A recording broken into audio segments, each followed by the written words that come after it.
MMRDA अंतर्गत डोंबिवली MIDCमध्ये मोठ्या प्रमाणात रस्त्याची कामे सुरू आहेत. अनेक वर्षापासून जुनी असलेली झाडं रस्त्याच्या खोदकामामुळे तर कधी उन्हामुळे तर कधी काही समाजकंटकाकडून तोडली जातात. काही जुनी झालेले उन्मळून पडतात.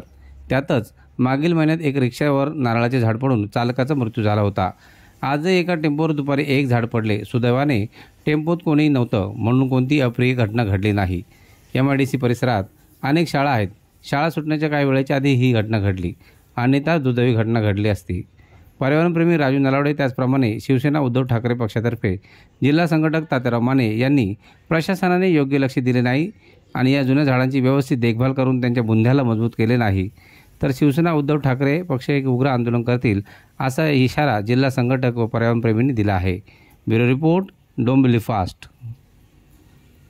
आमचे विभाग प्रमुख राजू नलावडे यांनी सांगितलं की आजच एक गुलमावाचं झाड पडलं आणि तिथे शाळाही बाजूला होती. सुदैवाने तिथे जीवितहानी झाली नाही माझ्या माहितीप्रमाणे. परंतु यातून हा एक इशारा समजून महापालिकेने अगर MSCB असू द्या, महापालिका असू द्या आणि संबंधित सर्व यंत्रणांनी एकमेकाशी समन्वय साधून याच्यावरती गांभीर्याने विचार केला पाहिजे. कारण आज MMRDA कडनं आणलेल्या निधीतून वेगवेगळ्या ठिकाणी सिमेंट काँक्रीटच्या रस्त्याची कामं चालू आहेत आणि ती कामं चालू असताना त्याच्यावरती सुपरविजन करण्यासाठी बघितलं तर त्याकडे बहुतेक महापालिका इंजिनियर असो, MSCB असो यांचं दुर्लक्ष आहे. आणि त्या दुर्लक्षामुळं ही सिमेंट काँक्रीटचे रस्ते करत असताना एवढे वर्षानुवर्ष जपलेली झाडं की झाडं हे माणसाचा श्वास आहे आणि जपलेली झाडं त्यांची मुळं ज्या पद्धतीने कमकुवत होत आहेत. आजचं जर उदाहरण बघितलं यातनं बरंचसं काही घेण्यासारखं आहे.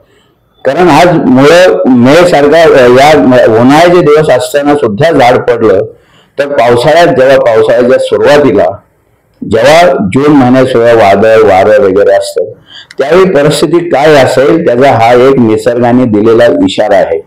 त्यामुळे महापालिकेच्या त्याचबरोबर MSCBच्या आणि पोलीस यंत्रणेसकट सगळ्यांना आमचे राजू नलावडे सातत्याने प्रदूषण आणि या विषयावरती जागं करण्याचं काम करत असतात. परंतु दुर्दैवाने म्हणावं लागतं की एवढं जागं करत असून सुद्धा जसं एखाद्याला झोपलेल्या जागं करता येतं पण सोडून घेतलेल्या जागं कसं करायचं अशा परिस्थितीत हे सरकारी यंत्रणा चाललेली आहे.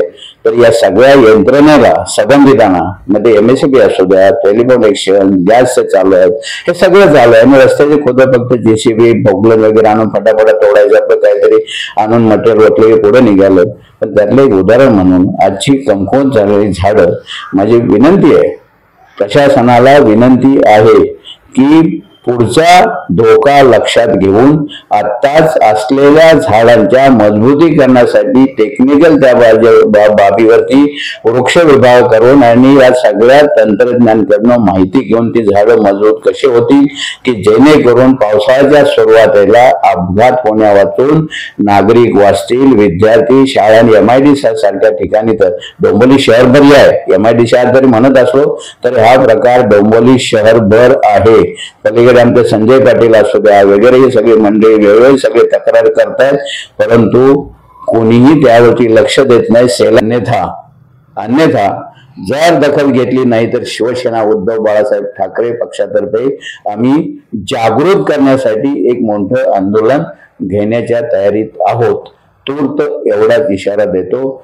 धन्यवाद. डोंबिवली MIDC मध्ये प्रदूषण असण्यामुळे आम्ही गेल्या 20-25 वर्षापूर्वी झाडं लावलेली, भरपूर झाडं, म्हणजे जी डोंबिवलीत एवढी झाडं नसतील तिकडे लावलेली.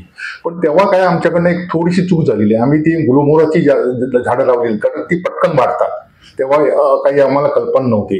पण हरकत नाही, आता ते सिमेंट काँक्रीटनं रोड झाले आणि त्याच्यात ती अजून दबली गेली. त्यांना असं बाहेर श्वास घ्यायला पण नाही जागा त्यांना मुळाला कोणाला. त्यामुळे ते कॉन्ट्रॅक्टरनी एक ती चूक केलेली होती आणि ती आता उन्हाळा, कडक उन्हाळा, त्यामुळे ते तापून त्याची झाडं ती आता खास करून गुलमोहराची झाडं उन्मळून पडत आहेत. आणि ती अचानक पडल्यामुळे मागच्या महिन्यात एक रिक्षावाला मेला. आता मध्ये 2-3 झाडं पडली. आज जे अपघात झाला तो सुदैवाने तो पण वाचला, ड्रायव्हर टेम्पोचा. आणि शाळा नुकतीच सुटलेली होती तिथली समोरची ओमकार शाळा.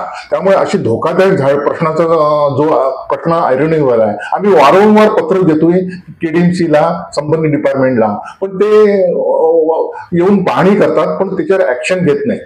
ते कधी कधी एमएससीबी वर ढकलतात, तिथे वायर असल्यामुळे आम्ही तोडू शकत नाही, त्यांनी हाय टेन्शन बंद केली पाहिजे, एमएससी म्हणते एडीएमसीकडे.